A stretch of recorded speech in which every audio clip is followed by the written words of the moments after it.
ሰላም ጤና ይስጥልን የተወደዳችሁ የምናለሽ ምቲ ፕሮግራማችን ተከታታዮች፣ የዛሬው የምናለሽ ምቲ ፕሮግራማችን አሁን ተጀምሯል። በዛሬው የምናለሽ ምቲ ፕሮግራም እንግዳ ይዤላችሁ መጥቻለሁ። እንግዲህ በእርግጥ አዲስ አይደለም፣ የዘወትር ተባባሪ ነው።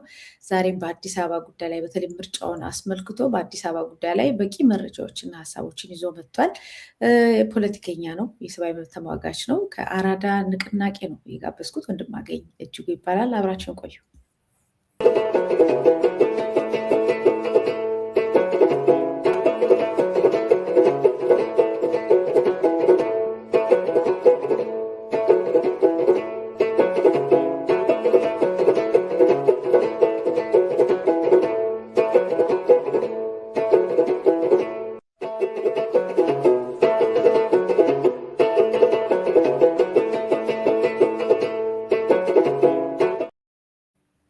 እንኳን ደህና መጣ በድጋሚ ወንድማገኝ፣ በጣም አመሰግናለሁ ስለተገኘ። እንኳን በሰላም ጠበቅሽኝ። እኔም ደስ ብሎኛል ስለተገናኘን ዛሬ። መልካም። እንግዲህ አራዳ ሁሉ ቦታ አለ፣ በተለይ አዲስ አበባ አራዳ ደግሞ ልዩ ነው። አዲስ አበባ አራድነቷን እያጣች ምናምን የሆነ አለ አይደል፣ የአራዳ እንትኑ አትሞስፌሩ ምናምንም እያጣች ነው ምናምን እየተባለ ነው፣ ፋራ እየሆነች ነው እየተባለ ነው። እና የሆነችው አዲስ አበባ ሳትሆን መዋቅሩ ወደዛ ውስጥ እየከተታት ነው። የአራዳ ልጆች እየተገፉ ነው። አዲስ አበባ ላይ ከየትኛውም አካባቢ ሰው መጥቶ አራዳ ይሆናል። አራዳ ማለት ደግሞ ከሁሉ ጋር በፍቅር የሚኖር ጨዋ፣ ተወዳጅ፣ ሰው የሚወድ ሰው ከምንም በላይ የሰው ፍቅር ያለው አይነት ማህበረሰብ ማለት ነው። እና እሱ ነገር ያው እየተቀየረ ዲሞግራፊውም እየተቀየረ ስለሆነ ያው አራዳው እየተገፋ ስለሆነ ወደ ውጭ ሀገር ነው ወይም ከአዲስ አበባ ጫፍ ላይ እየወጣ ስለሆነ ያ ድሮ የተዘፈነለት አራዳ የመሳሰለው ነገር አትሞስፌሩ፣ ድባቡ አሁን የለም እየተባለ ነው። መቼም ያሳዝናል። እንደዛም ሆኖ ለማስታወሻነት እናንተ ግሩፓችሁን አራዳ ብላችሁታል እና ቢያንስ ስሙን እና ትውስታውን ይዘን እንቀጥላለን ወይም ደግሞ አራዳነት እንዲቀጥል አስፈላጊውንም ትግል እናደርጋለን በሚል ነው እንግዲህ እንቅስቃሴ እያደረጋችሁ ያላችሁት። እና እንዴት ነው እስቲ አዲስ አበባ ላይ ያሉ አባላቶችም ልጆችም አሉ እና ስለ አዲስ አበባ ጉዳይ ስትወያዩ እንደ ባይተዋር ነው። በፊት የአዲስ አበባ ልጅ ኮርቶ ነው የሚናገረው፣ ከሁሉ ጋር በፍቅር ስለሚኖር በኩራት ነው የሚናገረው። እና አሁን ግን ስብር የማለት ነገር ይታየኛል አንዳንድ ቦታ ላይ ባይተዋር የመሆን ነገር። እና ምናልባት ስትወያዩ ምን ስትሉ በአሁኑ ሰዓት የአዲስ አበባን ሁኔታ በምንድን ነው የምትገልጹት?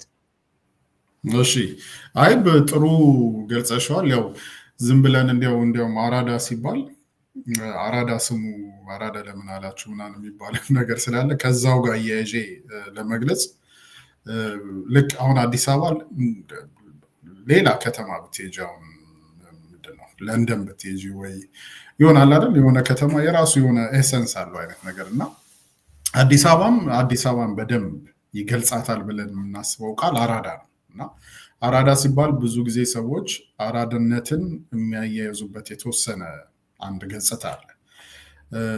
ግን አራዳነትና አዲስ አበባነት የሆነ አብረው የተፈጠሩ ነገሮች ናቸው። ማለት አራዳ ሲባል ከተሜነት ውስጥ ለምሳሌ አሁን ኢትዮጵያ ውስጥ የተለያየ ቦታ ብትሄጂ፣ ለምሳሌ ወይ መቀሌ ብትሄጂ ወይ ባህር ዳር ብትሄጂ ወይ ይሆናል አይደል እንደዚህ አይነት ቦታ ውስጥ ብትሄጂ ምናልባት አንድ አይነት አስተሳሰብ ያላቸው አንድ አይነት የኑሮ ዘዬ የአመጋገብ ዘዬ ምናምን ያላቸው ሰዎች ተሰብስበው የሚኖሩበት ነው። እንደ አዲስ አበባ ግን አለ አይደል ይሄ አርባን የሆነ ሜትሮፖሊታን ኔቸር ያለው ማለት አዲስ አበባ ውስጥ ከኢትዮጵያ የተለያየ ማንነት ያላቸው ወይም ይሄ ብሔር እንትን ያላቸው ሰዎች ከኢትዮጵያ አልፎ ደግሞ አዲስ አበባ ውስጥ እኮ የግሪክ ኮሚዩኒቲ አለ፣ የጣሊያን ኮሚዩኒቲ አለ፣ አርመኖች አሉ ምናምን አይነት ነገር እና እነዚህን ማንነቶች አንድ ላይ አኮሞዴት አድርጎ የያዘ ነው። እና እንደዚህ አይነት አዲስ አበባ የተወለደ ልክ እንደኛ አዲስ አበባ ተወልዶ ያደገ አንድ የምናውቀው ነገር ምንድን ነው? ሰውን በሰውነቱ ነው የምንቀበለው አይደለ? የተለያየ ማንነት ሊኖረው ይችላል። ያንን ማንነት ሴሌብሬት እያደረግን ማለት እኔና አንቺ አሁን ወይም አዲስ አበባ ተወልዶ ያደገ ማንኛውም ሰው ክትፎ ቢባል ክትፎ የኔ ምግብ ነው የሚለው አይደል? ዶሮ ወጥ ቢባል ዶሮ፣ ገንፎ ቢባል ገንፎ የኛ ባህላችን የኛ ማንነታችን አድርገን ነው የምንወስደው። ይዋሃዳል። ማንነቱ ላይ ቀለም ነው የሚጨምርበት። ኤግዛክትሊ ያ ሁሉንም ነገር አኮሞዴት አድርገን ማለት ኔጎሽት አድርገን አኮሞዴት አድርገን ከመኖር ስለምንችል እነዚህ ሌሎች ለምሳሌ በብሔር ራሳቸውን የሚገልጹ ሰዎች የእኛ ማንነት ይሄ ነው ብለው የሚገልጹት እንዳለ ሆኖ የአራዳነት ውስጥ ግን ያለው ትልቁ ኤሰንስ ምንድነው? ከሁሉም ጋር ተቻችሎ መኖር፣ ሰው ማክበር፣ ለሰው ቦታ መስጠት፣ ሰው እንዲሳካለት መመኘት፣ መረዳዳት ቫልዩ አራዳ ውስጥ ያለ ቫልዩ ነው። ቤተሰብን ማክበር፣ ሀገርን ማክበር አራዳነት ውስጥ ያሉ ቫልዩዎች ናቸው አዲስ አበባነትን የሚገልጹ ማለት ነው። ልክ ይሄ ማለት ከሌ አይደለም ከኢትዮጵያ ውስጥ ኢትዮጵያዊ ሆኖ ከኢትዮጵያ ከሌላ አካባቢ አይደለም። ቅድም እንደጠቀስኩት ጣሊያን የጣሊያን ኮሚኒቲ፣ የግሪክ ኮሚኒቲ፣ የአርመን ኮሚኒቲ ተብሎ ሁላችንም ኢንቴግሬት አድርገን የምንኖርበት አይነት ነገር ነው እና አራዳ ማለት ሰውን ማንኛውንም ሰውን በማንነቱ መቀበል፣ ቦታ መስጠት፣ ማክበር የሚለው ትልቁ ቫሉ ይሄ ነው። ችግሩ ግን ቅድም እንደገለጸሽው አሁን ያ የለም፣ ያ ቀለም እየጠፋ ነው። ይሄ አራዳነት ውስጥ ያለው ደግሞ እኔም አንቺም ወይም ማንኛውም አዲስ አበባ ተወልዶ ባደገበት የኑሮ ስታይል፣ ዘይቤ፣ አስተሳሰብ፣ አመለካከት ምናምን በምንለው ውስጥ ይሄ ያለው ማህበራዊ ደስ የሚል ማህበራዊ መስተጋብር አለ አይደለ? እንዴት እርስ በርስ ተባብረን እርስ በርስ ተፈቃቅረን ከሌ እንትና ነው፣ ከሌ ድሃ ነው፣ ከሌ ሀብታም ነው፣ ከሌ ሃይማኖቱ ይሄ ነው ወይ ይሄ ሃይማኖት የለውም ወይ ከሌ ጎሳው ይሄ ነው ምናምን በሚል ሳይሆን ሰው ስለሆንም ብቻ ተፈቃቅረን ተጋግዘን የምንኖርበት፣ አንዱ የአንዱን ባህል ሴሌብሬት የሚያደርግበት፣ አንዱ የአንዱን ጾም አብሮ የሚጾምበት ምናምን አይነት ደስ የሚል በጣም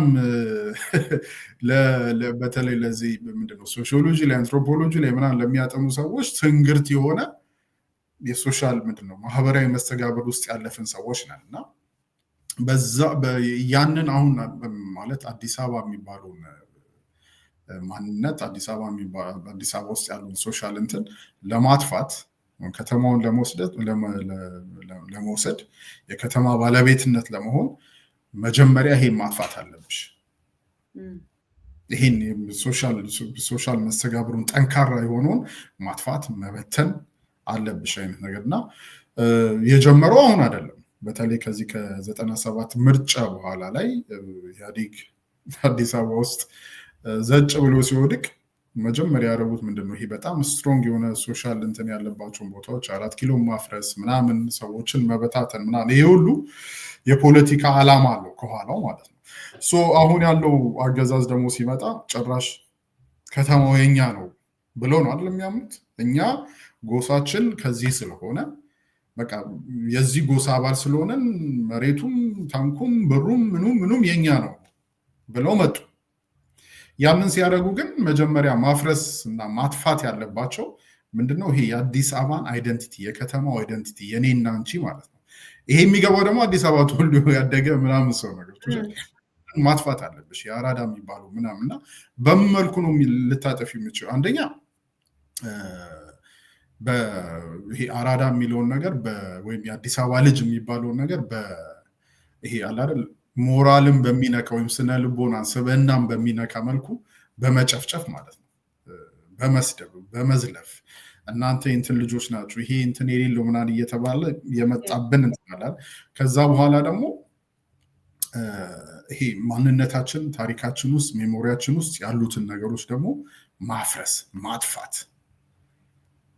በድንገት እንግዲህ ቤት ሲያፈርሱ የተሻለ ማስጠንቀቂያ ምናምን ሁሉ የለም አይደል? መጥተው ያፈርሳሉ። ምንድነው እስቲ ይሄ ቆሻሻ ነው ልናለማ ነው ምናምን እያሉ ይሄን እንዲህ አይነት አንደኛ ይሄ አንዳንድ ጊዜ ምንድነው ጄኖሳይድ ሲባል ሰው ፊዚካሊ ሰውን ብቻ መግደል ሳይሆን ማንነትንም ማጥፋት አለ።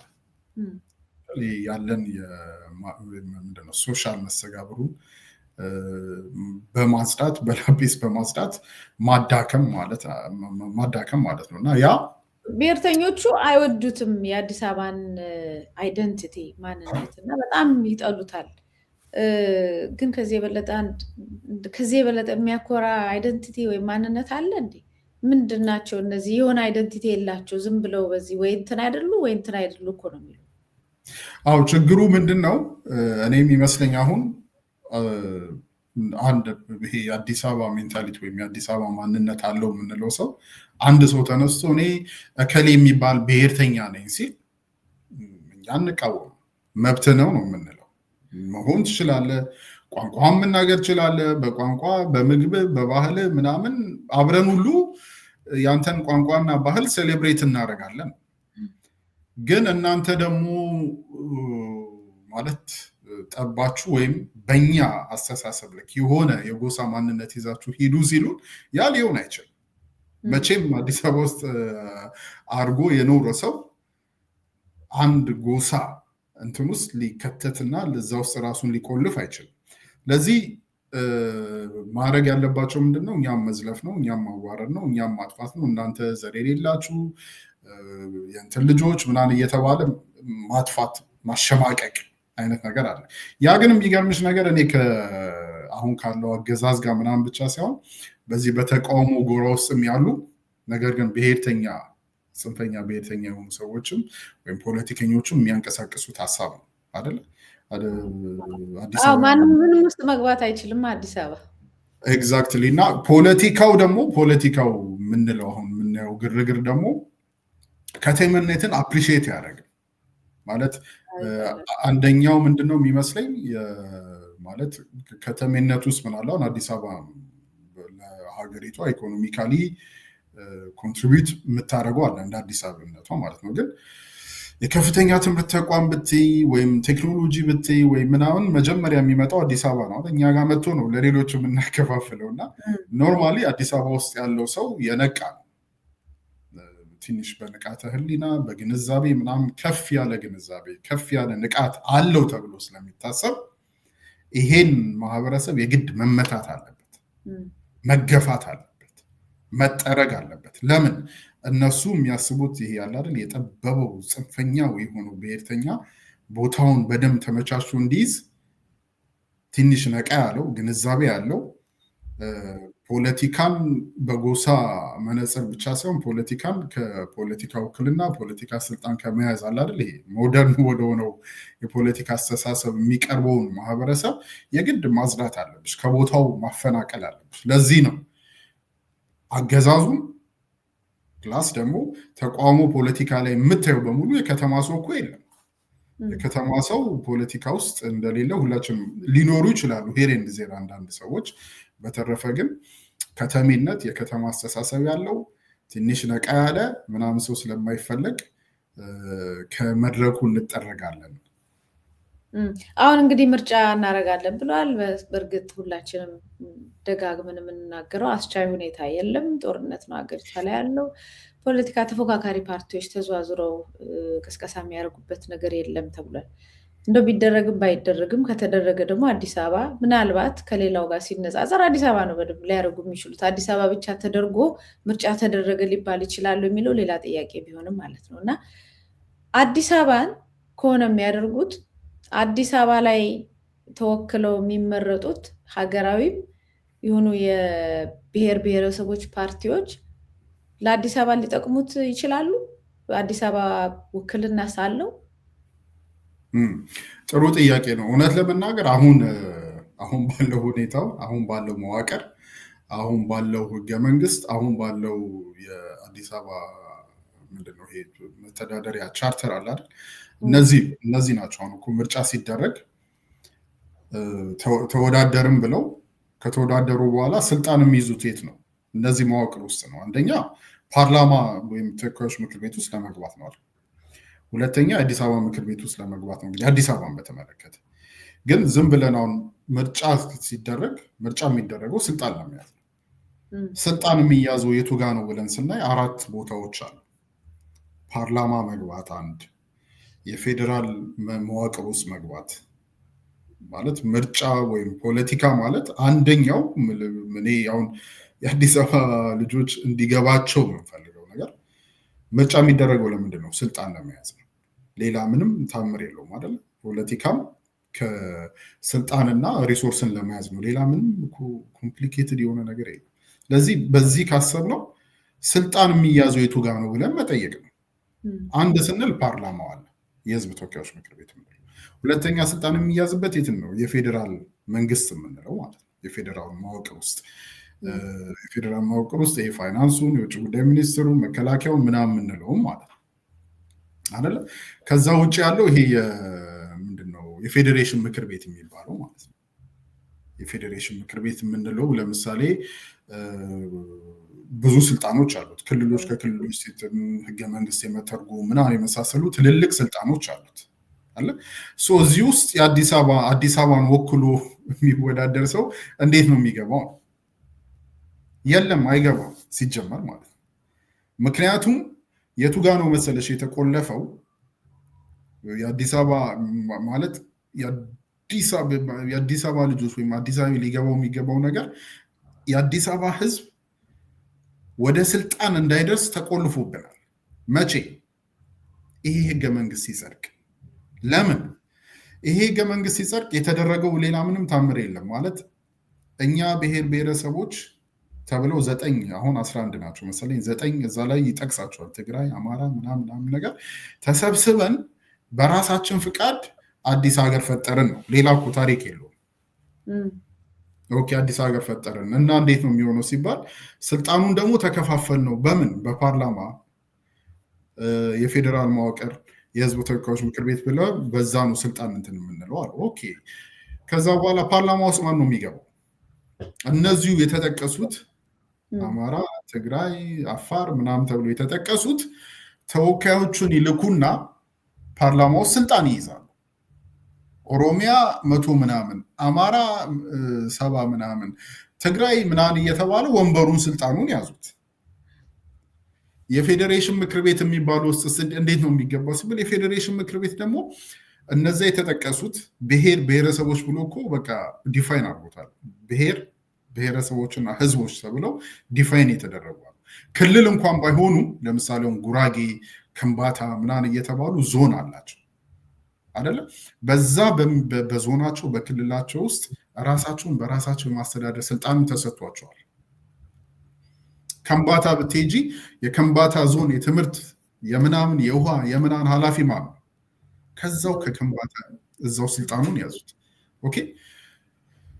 ባህር ዳር ብትሄጂ የባህር ዳር ከተማ ከንቲባ፣ የባህር ዳር የትምህርት ቢሮ ኃላፊ ምናምን ማን ነው? የዛው አካባቢ የተወለደ ምናምን ስልጣኑን ያዙት ማለት ነው። እዛ ላይ ራሳቸውን በራሳቸው የማስተዳደር ስልጣን ከያዙ በኋላ ደግሞ የፌዴራል መዋቅር ውስጥም ተወካይ ይኖራቸዋል። ተወካዮቻቸውን ይልኩና እነማ እነዚሁ ራሳቸውን የተጠቀሱት ማለት ነው። ኦኬ። የተወካዮች ምክር ቤት ደግሞ እያንዳንዱ ከ1 ሚሊዮን በላይ ቁጥር ወይም ህዝብ ያለው አንድ ተወካይ ይልካል ምናምን ተብሎ በዛ ላይ በቃ ስልጣኑን በሙሉ ይዘውታል። ለዚህ እኛ አዲስ አበባ ውስጥ ተወዳድሮ የትኛውን ስልጣን ነው የሚያዘው? አሁን ማደናገሪያ ምን አለ መሰለሽ፣ ፓርላማ ውስጥ ህገ መንግስቱ ላይ እንደተጠቀሰው የህዝብ ተወካዮች ምክር ቤት ውስጥ 23 ወንበር አለ ለአዲስ አበባ ነዋሪ። ሌሎቹ ብሔር ብሔረሰቦችና ህዝቦች ተብለው ሉዓላዊ ስልጣን ሲሰጣቸው ህገ መንግስቱ በግልጽ ማለት ነው ራሳቸውን በራሳቸው የማስተዳደር ስልጣን በግልጽ ሲሰጣቸው ስለ አዲስ አበባ ህዝብ ምንም ህገ መንግስቱ ሜንሽን አያደርግም። ህገ መንግስቱ ሜንሽን የሚያደርገው አንድ አንቀጽ ላይ 49 ላይ ያውም ህዝቡን ምናምን አስቦ ሲሆን ቃሉን ራሱ ስታነቢው አዲስ አበባ የፌዴራሉ መቀመጫ ስለሆነች አዲስ አበባ የፌዴራል መንግስቱ መቀመጫ ስለሆነች ይሄንም በደንብ በተነን ካየነው የአዲስ አበባን ህዝብ ምናምን በማሰብ ሳይሆን አዲስ አበባን እንደ ቦታ ነው፣ እንደ አንድ በቃ አይደል አንድ ቦታ ነው የያዛት። ልክ የፌዴራል መዋቅሩ የፌዴራል መስሪያ ቤቶቹ የሚቀመጡበት ቦታ ነው። ስለዚህ አዲስ አበባ የፌዴራል መዋቅሩ መቀመጫ ስለሆነች ከዚህ ከተወካዮች ምክር ቤት ውስጥ 23 ወንበር ለአዲስ አበባ ነዋሪ ነው፣ ለአዲስ አበባ ነዋሪ ይሰጣል ነው። ይሄ 23ቱ ወንበር ደግሞ አሁን ባለው የአገሪቷ ፖለቲካ ውስጥ ጠቅላላ የሚወዳደሩት አብዛኛው ብልጫ ያላቸው ፓርቲዎችን ብልጽግና ብትኝ ብልጽግና በብሔር የተዋቀረ ፓርቲ ነው አይደል? እነሱ ስልጣን ሲይዙ 23 ወንበሩን የሚሰጡት ለማን ነው? ከሌላ ብሔር ለመጣ ሰው ነው የሚሰጡት። ይሄ ደግሞ ይሄን ለማረጋገጥ በየትኛው ጊዜ በየትኛው ምርጫ ነው ጄኒውን የሆነ የአዲስ አበባ ተወካይ ፓርላማ ውስጥ ገብቶ የሚታወቅ? የለም። እኔ የምልህ የአዲስ አበባ ሰው ሆኖ ከንቲባ ሰው ነው የሚያውቅ ማን ነው? ሊሆን አይችልም። አሁን ወደ እንትኑ ልምጣለች። የአዲስ አበባ ሰውም ከንቲባ ሊሆን አይችልም። እቺ 23 ወንበሯ ራሱ እንዲያው ይሁንና ጄኒውን የሆኑ ሰዎች ስልጣን ቢይዙ ምን እንደሚሆን ታውቂያለሽ? ፓርላማ ውስጥ ካለው 100% ስልጣን 2% ስልጣን ነው የምትይዘው። ምንም አታመጭም። ስለዚህ ያውም የተወካዮች ምክር ቤት ነው። እሱን እንተውና የአዲስ አበባ ምክር ቤትስ ምንድን ነው? በሱ ነው የሚያደናገረው። ሌሎቹ ክልል የሆኑት እንደ ክልልነት፣ ዞን የሆኑት አሁን ጉራጌ፣ ከምባታ ምናምን የምትያቸው ራሳቸውን በራሳቸው የማስተዳደር ስልጣን ሙሉ በሙሉ አላቸው።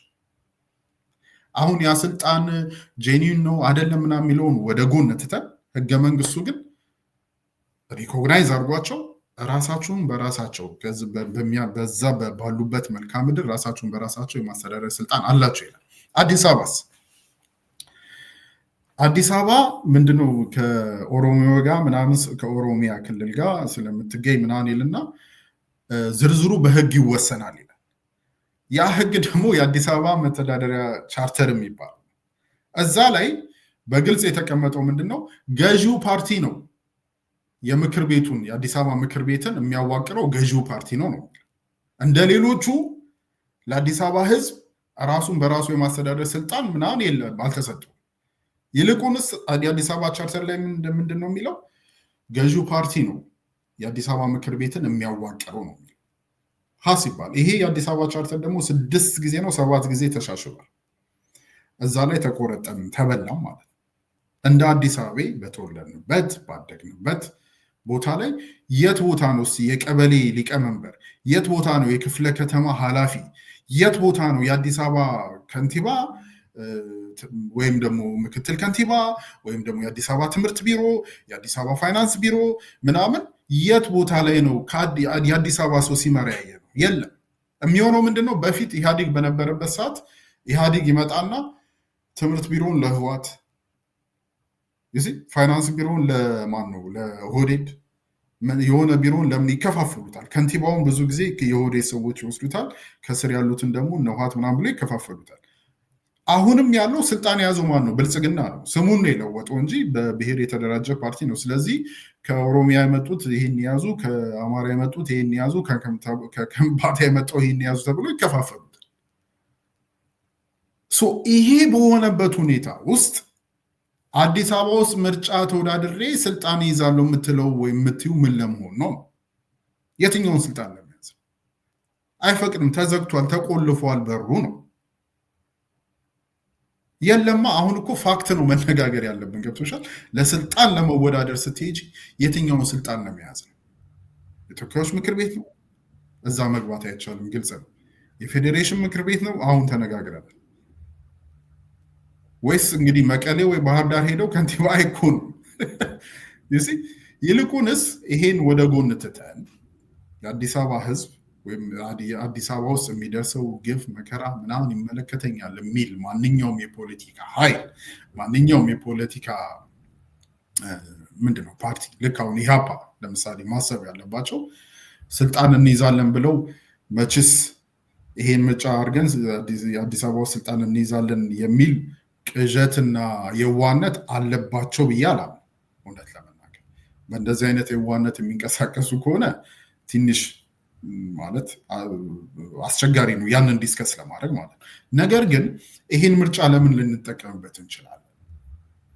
ይሄን ምርጫ በዚህ ምርጫ ውስጥ የሚመጡ ኦፖርቹኒቲዎች ወይም እድሎች አሉ።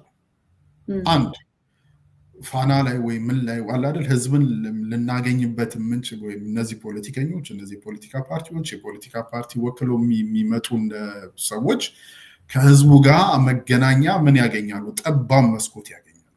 በዚህ ጠባብ መስኮት ውስጥ አድሬስ ማድረግ ያለባቸው የአዲስ አበባ ህዝብ ያጣውን የፖለቲካ ስልጣን የአዲስ አበባ ህዝብ ያጣውን የፖለቲካ ውክልና ማግኘት እንዳለበት ይሄን ለማግኘት ደግሞ ትግል፣ እንቅስቃሴ፣ አመፅ፣ ህዝባዊ እምቢተኝነት መጀመር እንዳለበት ሊያንቀሳቀስ የሚችል መልእክት ነው ማስተላለፍ ያለባቸው ብዬ ነው። አሁን ስትነግረኝ እያስረዳኝ እያለ እኔ ኢማጂን ማድረገው የፓርላማ ውይይቶችን የተወካዮች ምክር ቤት ጥያቄ ሲያነሱ ምናምን ነው እና ከኦሮሚያ የመጣው ስለ ኦሮሚያ ይጠይቃል። ባጀት፣ መሰረተ ልማት፣ መንገድ ምናምን ይጠይቃል። ከአማራም የመጣው እንደዛ ሊጠይቅ ይችላል። ከትግራይ ከሁሉም ቦታ ላይ እንደዛ አይነት ይጠይቃሉ። ስለዚህ ለአዲስ አበባንም ወክሎ የሚቀመጥም ስለ አዲስ አበባ ጉዳይ የሚጠይቅም ምንም ኃይል የለም ማለት ነው። የለም። አንድ ነገር ልንገርሽ፣ ቅድም አሁን የአዲስ አበባ መተዳደሪያ ቻርተሩ 6 ጊዜ ነው 7 ጊዜ ተሻሽሏል ብዬሻለሁ። ለምሳሌ ወደ መጨረሻው ስንሄድ ልክ አሁን ያለው አገዛዝ ስልጣኑን ሲይዝ ይሄ አብይ ምንድነው ዩፎሪያው ምናምን በነበረበት ሰዓት ማለት ነው መጀመሪያ ያደረጉት የአዲስ አበባ መተዳደሪያ ቻርተርን ለውጠው ለምሳሌ ከንቲባውን ብቻ ሳይሆን ምክትል ከንቲባውን ጠቅላይ ሚኒስትሩ በቀጥታ ምን እንዲያደርግ አደረጉት? አሳይን እንዲያደርግ። ጠቅላይ ሚኒስትሩ የአዲስ አበባ ህዝብ አይደለም። የአዲስ አበባ ህዝብ ሳይሆን ጠቅላይ ሚኒስትሩ ከመቀሌ ሊመጣ ይችላል፣ ከባህር ዳር ሊመጣ ይችላል፣ ከጨለንቆ ሊመጣ ይችላል። አሁን ከበሻሻ ነው የመጣው። ለአዲስ አበባ ህዝብ ከንቲባ የሚመጥለት ጠቅላይ ሚኒስትሩ፣ ምክትል ከንቲባውንም እዛ ላይ አስገቡልን ማለት ነው። ይሄ ዩፌሮ ሰው ሲያበድ አብይ ምናምን ሲል እዛች ላይ ጠቅ አደረጉ። ሌላው ትልቁ ነገር ለምሳሌ የኦሮሚያ ክልል ብትሄጂ፣ የአማራ ክልል ብትሄጂ፣ ክልሎቹን ታይና ዞን ብትሄጂ ዞኖች የራሳቸውን ኢኮኖሚ፣ የራሳቸውን የጸጥታ ኃይል የማቋቋም አውቶኖሚ ያላቸው ነፃ ናቸው። አዲስ አበባስ የአዲስ አበባ ፖሊስ ኮሚሽን በማሰር ነው ያለው፣ በፌዴራል ፖሊስ ኮሚሽን ውስጥ ነው ያለው። አዲስ አበባ ውስጥ የሚሰበሰበው ታክስ ቀረጥ ሲያሻሽሉት ህጉን ምን አደረጉ መሰለሽ? ወደ 64% የሚሰበሰበው ገቢ በቀረጥ በታክስ ከአዲስ አበባ ነው። እሱ ምን አደረጉ? አዲስ አበባ ውስጥ እኛ አዲስ አበባዎች ያሉን ተቋሞች ምናምን አሉ አይደል? ከነሱ የሚሰበሰበው ታክስ ወደ ፌዴራል ቋት ከገባ በኋላ የፌዴራል መንግስቱ ነው የሚወስነው። ይሄ የፌዴራል መንግስቱን የፋይናንስ እንትን የሚይዙት ደግሞ ከተለያየ ቦታ የሚመጡ ሰዎች ናቸው። ምን አጣን? የጸጥታ አውቶኖሚያችንን አጣን። የኢኮኖሚ አውቶኖሚ አጣን። የለንም እኮ አሁን ለምሳሌ ስለ አዲስ አበባ ችግር ምናምን የሚናገር የለማ። ህጉ የለም፣ ስልጣን የለንም፣ ተቀምጠን። የኢኮኖሚ አውቶኖሚ እኛ ብዙ ታክስ እየከፈልን ወደ 64% የሚጠጋውን ሀገሪቱ ውስጥ ያለውን ታክስ አዲስ አበባ እየከፈለ ያ ታክስ ግን እንዴት መተዳደር እንዳለበት እኛ እንወስን። አዲስ አበባ ፖሊስ ኮሚሽን የእያንዳንዱን ፖሊስ የፖሊስ ኮሚሽኑን መዋቅር ምናምን ከአዲስ አበባ በሚወሰድ ታክስ እየተከፈለ ደሞዝ እየተከፈለ የአዲስ አበባ ፖሊስ ኮሚሽንን ግን የሚያዘው የፌዴራል ፖሊስ ኮሚሽን። አሁንማ እሱም እኮ ከዛ በላይ ሆነ እኮ። የመከላከያ ባለስልጣን ከመከላከያ ጦር የሚያዘምቱ ጦር የሚመሩ ሰዎች እኮ መጥተው የአዲስ አበባ ፖሊስ ኮሚሽነር እየሆኑ ነው። እና ይሄም አሁን ተደጋጋሚ ከአንድም 2 የመከላከያ አባላት ጄኔራሎች ወደ አዲስ አበባ ላይ መጥቷል። ስለዚህ ማለት ምንም በቃ ጨርሶ የኮማንድ ፖስት ይሁን ወታደራዊ መንግስት ይሁን ራሱ ጠቅላይ ሚኒስትሩ ያደረገው ነው እንደገና በአዲስ አበባ ጉዳይ ላይ። ኤግዛክትሊ አንድ ያ ነው። ሌላው ደግሞ ኢምፖርታንት ነገሩ ሰው በጣም መዘንጋት የሌለበት ከንቲባ፣ ምክትል ከንቲባ የሚሾምልህ ጠቅላይ ሚኒስትሩ ነው፣ አንተ አይደለም ወይ እኔ አንቺ አይደለንም፣ እንደ አዲስ አበባ ማለት ነው። የአዲስ አበባ ህዝብ ማወቅ ያለበት። ከዚህ ውጭ ድንገት አዲስ አበባ ውስጥ ለምሳሌ አሁን አዲስ አበባ ውስጥ ለምሳሌ ምክር ቤቱ አለ አይደለም፣ ምክር ቤቱ ወይ ተሰብስቦ አዲስ አበባ ውስጥ የሆነ ግርግር የሆነ አመፅ ወይ የሆነ ቢነሳና እነሱ ቀድሞን ያሰቡት የአዲስ አበባ ህዝብ ያው በቸልተኝነት ስልጣኑን እንደዚህ አይነት ነገሮችን አሳልፎ ሰጥቷል። እነሱ ቀድሞ ሲያስቡ ምን አደረጉ መሰለሽ? ስለዚህ አሁን ለምሳሌ መቀሌ ውስጥ የሆነ ችግር ቢፈጠር ወይ ባህር ዳር ውስጥ የሆነ ችግር ቢፈጠር፣ ኦሮሚያ ክልል ውስጥ የሆነ ችግር ቢፈጠር መጀመሪያ ክልሉ መንግስት ነው ኮንቴል ለማድረግ የሚሞክረው ለመቆጣጠር። ምክንያቱም የጸጥታ ኃይል አለው።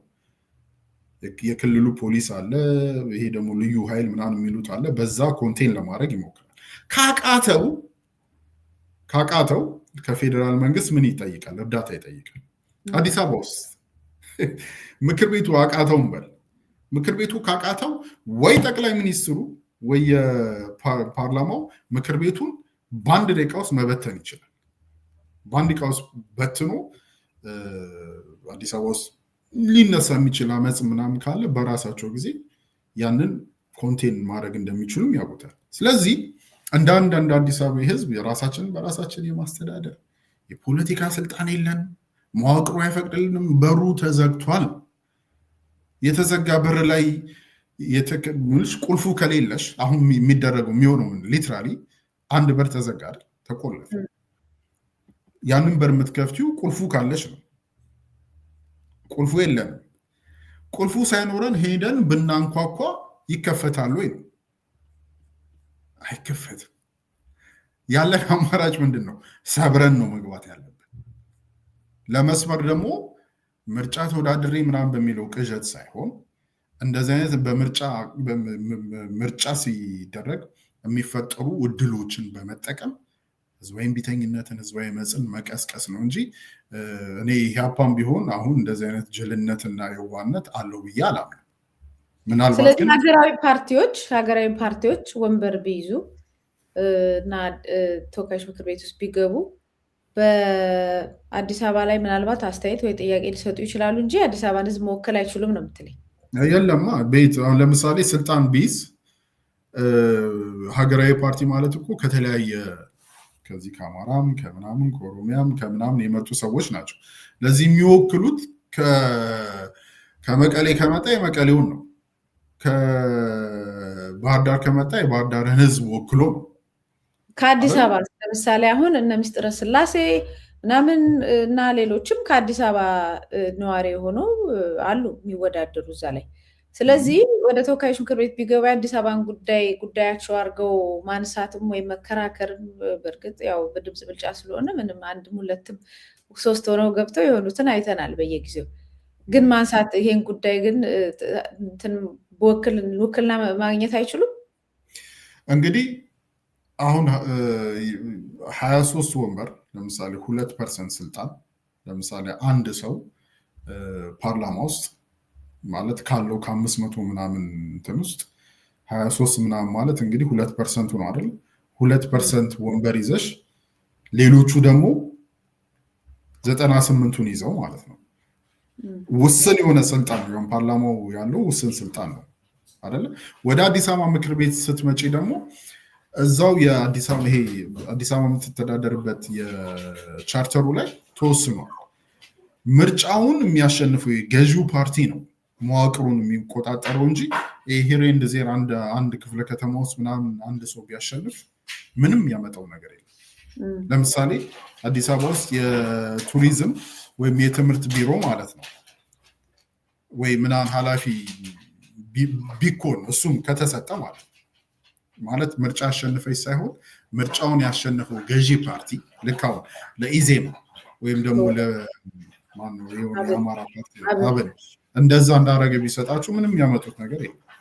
ምክንያቱም ምርጫውን ያሸነፈው ገዢው ፓርቲ የሚያስፈጽመውን ፖሊሲ ምናምን ታስፈጽሚያለች። ለአንቺ ግን ያው አላረ ልክ እንደ ምንድነው ላይክ እንደ ጥሩ ተሳታፊ ወንበሩ ይሰጥሻል፣ ደሞዝ ታገኛለሽ። ፖሊሲ የምታስፈጽሚው እቅድ የምታስፈጽሚው ምናምን ግን የገዢውን ፓርቲ ነው። ስለዚህ ህዝባዊ አመፅም ህዝባዊ እምቢተኝነት የመንግስት ለውጥ ሊያመጣ ይችላል። ግን አሁንም የመንግስት ለውጥ ማምጣት በራሱ ለአዲስ አበባ ምላሽ ነው ወይ? አንደኛው ትልቅ ነገር ነው እናውቃለን፣ ለመላው ለሀገሪቷ መንግስት መለወጥ ካለብን። ነገር ግን በህግ ደረጃ ላይ ግን አሁንም ትክክለኛ የሆነ የተጻፈ ወይም የሚሻሻል ህግ ከሌለ አዲስ አበባ አሁንም በሌላው እንደዚሁ በሚተካው ኃይል መልሳ የመጎዳቷ ነገር አይቀጥልም? ይቀጥላል። ምንም ጥያቄ የለው፣ ይቀጥላል። አሁን እኮ ለምሳሌ ኢህአዴግ የሚባል አንድ ፓርቲ ነበረ፣ ስልጣኑን ተነጠቀ፣ ብልጽግና የሚባለው መጣ። ለዚህ አዲስ አበባ የሚደርስበት ግፍ፣ ችግር፣ ስቃይ ቨርዥኑ ነው የተለወጠው አይደል? እየመረረ መጣ። በፊት አዲስ አበባ ውስጥ የተወሰነችም ቢሆን አለ አይደል በካሬነትም በምናምንም ይሄ በቀበሌ እንትንም የሚያስገቡት ሰው ነበረ። አሁን ግን ጭራሽ ይሄ ምንድነው እኛ እስከፈቀድን ነው የምትኖሩት፣ የአዲስ አበባ ባለቤቶች እኛ ነን የተባለው። ስለዚህ የግፋችን የስቃዩ ቨርዥኑ ይለወጣል እንጂ አሁን ባለው መዋቅር ውስጥ አሁን ባለው ህገ መንግስት ውስጥ አሁን ባለው የመንግስት መዋቅር ውስጥ ምንም እናመጣው ነገር የለም። ምክንያቱም ፋንዳሜንታሊ ራሳችንን በራሳችን የማስተዳደር የፖለቲካ ስልጣን የመያዝ መብታችንን ተነጥቀናል።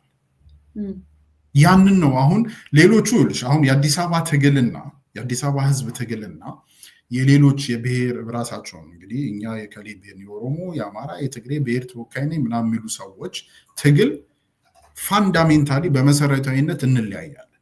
እነሱ ህገ መንግስቱ ራሳቸውን በራሳቸው የማስተዳደር መብታቸውን አክብሮላቸው አይደለ የፌዴራል መዋቅር ውስጥ ስልጣን ይይዛሉ፣ የተወካዮች ምክር ቤት ውስጥ ስልጣን ይይዛሉ፣ የፌዴሬሽን ምክር ቤት ውስጥ ስልጣን ይይዛሉ። የነሱ ችግር ስልጣን የሚይዘው ካድሬ ነው ወይ ኢህአዴግ ውስጥ ያለ ነው ወይም ደግሞ ብልጽግና አልተወከለም ነው በህዝቡ መዋቅሩ አላቸው ግን ትክክለኛ ወኪል የለንም። የኛ ችግር ደግሞ የአዲስ አበባ ችግር እንደሱ አይደለም። ጭራሽኛ ህገ መንግስቱ አያውቀን ሪኮግናይዝ አያደርገንም። ስለዚህ የኛ ትግል መሆኑ ያለበት ብሔር ብሔረሰቦች ሌሎቹ በብሔር ብሔረሰቦቻቸው መደራጀት ይችላል፣ መብታቸው እሱ እናከብራለን። ነገር ግን ሌሎቹ እኔ አማራ ነኝ ጉራጌ ነኝ ኦሮሞ ነኝ ምናምን ብሎ ተደራጅቶ ሲመጣ ራሱን በራሱ ሲያስተዳደር እኔ ደግሞ ራሴ እንደ አዲስ አበባ ነው ዲፋይን የማደርገው። እኔ አዲስ አበባ ነኝ ፖለቲካን በብሔር በጎሳ መነጽር አላይም ብዬ ሳበቃ እነሱ ራሳቸውን በራሳቸው የማስተዳደር መብት እንደተከበረላቸው ሁሉ የኛን የአዲስ አበባዎችን ራሳችንን በራሳችን ምንድነው የማስተዳደር መብት ሊያከብሩ ይገባል። ስለዚህ የኛ ትግል የሚጀምረው ከዚህ ነው። ለእናንተ የተከበረላችሁ ራስን በራስ የማስተዳደር መብት ለኛም መከበር አለበት ብለን ነው መጀመሪያ ወደ ጠረጴዛው ስንመጣ። አንዳንዴ ምንድነው ይሄ የምትጫወችበት ምንድነው ፊልዱ አለ አይደል ሌቭል መሆን አለበት። እዛ ላይ ከመጣን በኋላ ከዛ በኋላ መነጋገር እንችላለን። ስለዚህ እሱ እንዴት ነው የሚመጣው? እሱን እንዴት ነው ማምጣት ያለበት? የአዲስ አበባ ነዋሪ አሁን ምንድን ነው የምናደርገው ቢል ማለት ነው ሁለት ነገር ነው ያለው። አንደኛው ይሄ አሁን ህዝባዊ አመፅና ምናምን ዝም ብሎ ህዝባዊ አመፅ መፍጠር ምናምን ሳይሆን መጀመሪያ ራሳችን በራሳችን የማስተዳደር የፖለቲካ ስልጣን የመያዝ መብታችንን የፖለቲካ ውክልና የማግኘት መብታችንን ተነጥቀናል። ይሄን ነው አሁን ስልጣን ምናምን ሳይሆን መጀመሪያ የስልጣን ኮሮቻውን ማመቻቸት አለብን። እኩል አላር ኮሮቻውን ማመቻቸት አለብን።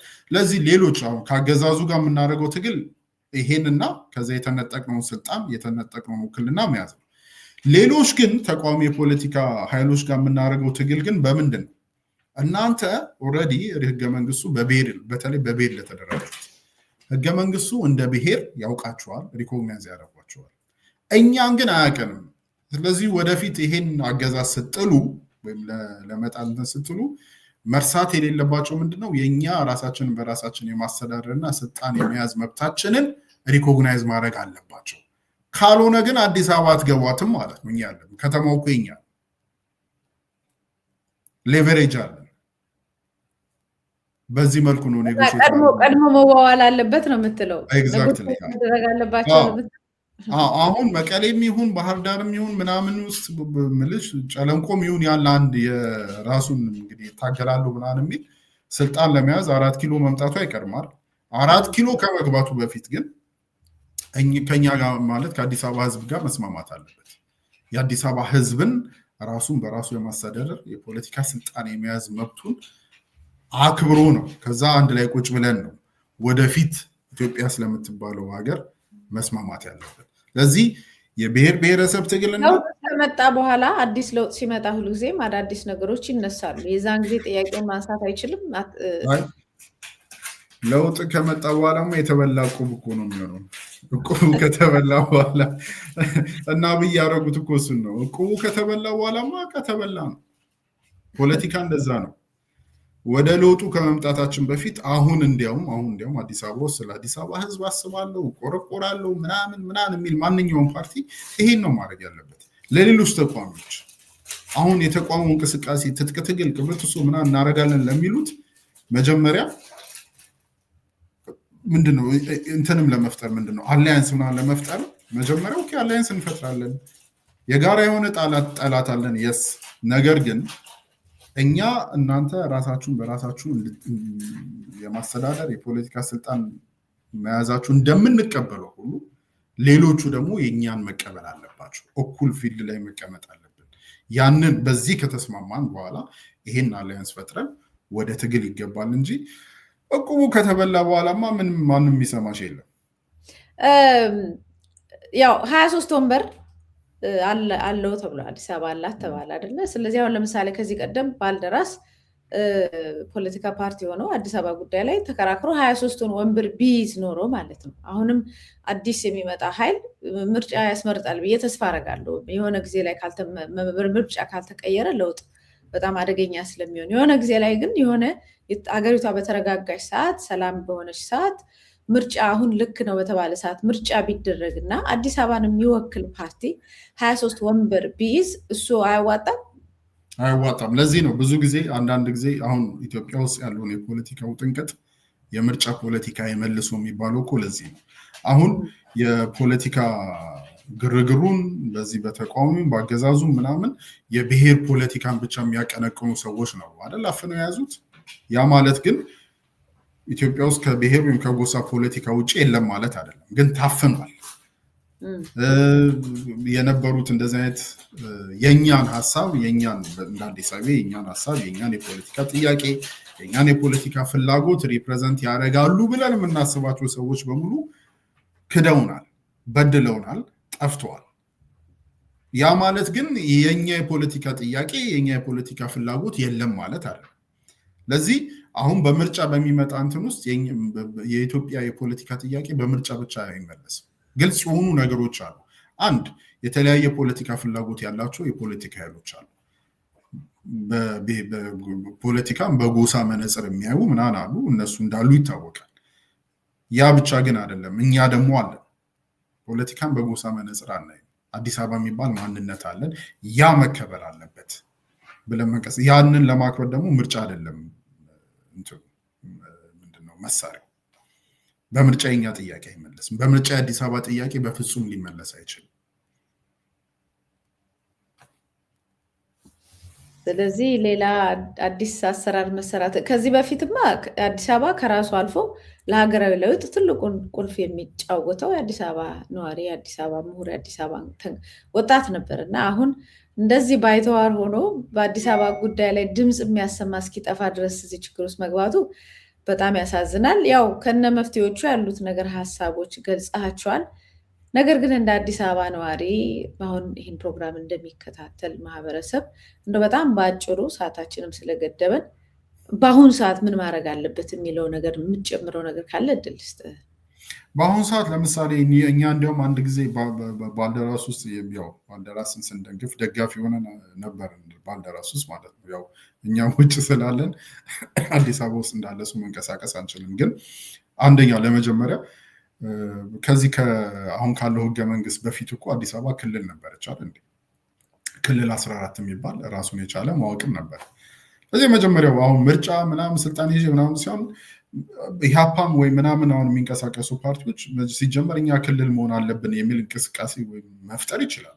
ክልል ለመሆን ራስን በራስ ለማስተዳደር የፖለቲካ ስልጣንና ውክልና ለማግኘት ማንንም ፍቃድ መጠየቅ አያስፈልግም። ሰው ስለሆንም ብቻ ያለን የሰብአዊ መብት ነው። ስለዚህ ይሄ ማንም ሰው አብይ ወይ አዳነች ወይ መለስ ዜናዊ ወይ ምናምን የሚሰጠኝ አይደለም። እኔ አሳልፌ ከሰጡት ያ ሌላ ታሪክ ነው። በስንፍና ባለማገናዘብ ምናምን ይሄ ከገባኝ ግን የመጀመሪያው መሆን ያለበት የምርጫ ካምፔን ውስጥም ግርግር ውስጥም ምናምን መሆን ያለበት ሲጀመር ክልል መሆን አለብን። ብሔር ብሔረሰቦች የሚባሉት በምን መስፈርት ነው? ዝም ብሎ ይሄ ጎሳ ብሔር ምናምን እኮ የሚባለው ሶሻል ኮንስትራክት ነው እንጂ ዝም ብሎ ፋክት እኮ አይደለም።